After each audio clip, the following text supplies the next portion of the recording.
Sumatera Selatan, salah satu provinsi di Indonesia yang memiliki potensi besar dan selalu menunjukkan pertumbuhan.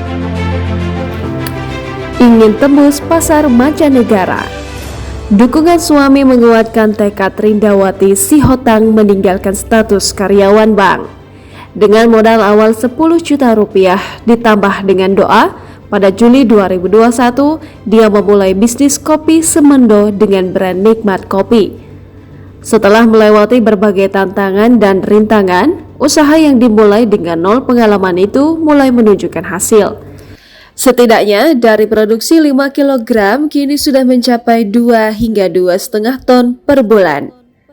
Rindawati berharap kopi Semendo dengan berbagai varian yang bisa ditemukan di Muara Enim, Kabupaten Pali dan Kota Palembang ini juga akan merambah mancanegara.